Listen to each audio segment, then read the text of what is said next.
Design můžeme definovat jako spojení kreativity a inovace.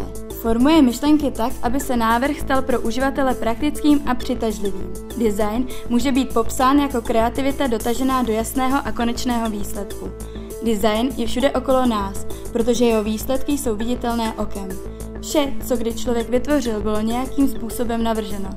Nejlepším způsobem, jak přistupovat k designu, je ten, který si klade za cíl vylepšit svět kolem sebe. Design umožňuje nápadům stát se hmatatelnou skutečností. Každý designér má trochu jiný přístup a každá specializace v oboru má také jiné vlastní způsoby práce. Existují však společné činnosti pro všechny designéry. Na fakultě Textilní technické univerzity v Liberci lze tyto činnosti uplatnit v oborech: textilní a oděvní návrhářství skla a šperků, textilní návrhářství a technologie. Pro všechny tyto 3 specializace lze použít ilustraci modelu dvojitého diamantu, který je rozdělen do 4 odlišných fází: objevit, stanovit, vyvinout, dodat.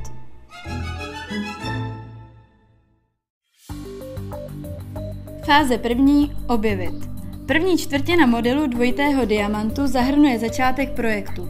Návrháři se snaží dívat kolem sebe novým způsobem, aby si všimli novinek a zároveň našli inspiraci. Utváří si rozhled a názory o tom, co vidí, rozhodují se, co je nové a zajímavé, co by je mohlo inspirovat k novým nápadům. Provádí průzkum trhu a pokud je to nutné, vytvoří vlastní tvůrčí skupinu designérů. Není výjimkou, že součástí týmu jsou i jedinci, kteří nejsou designéři.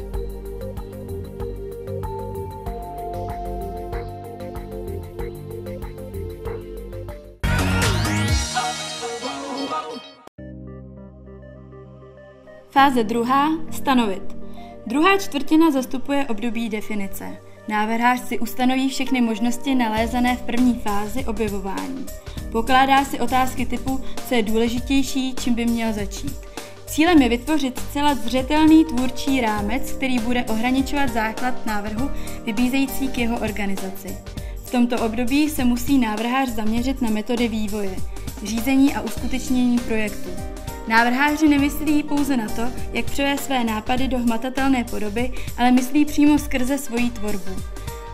Tato schopnost tvořit nové nápady již v raném počátku vývoje zvyšuje šanci být vůči konkurenci úspěšnější.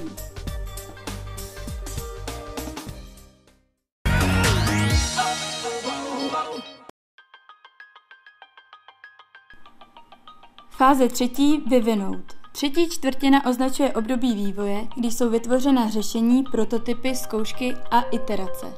Tento proces pokusů a omylu pomáhá designérovi vylepšit a vypilovat jeho nápady.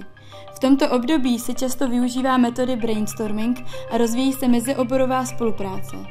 Nejlepší návrháři se zaměřují na reálné potřeby člověka, díky čemuž mohou své produkty vypilovat k dokonalosti.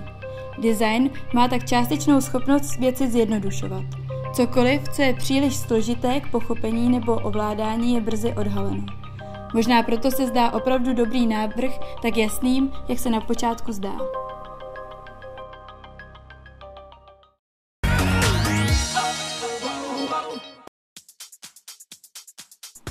Fáze čtvrtá – dodat.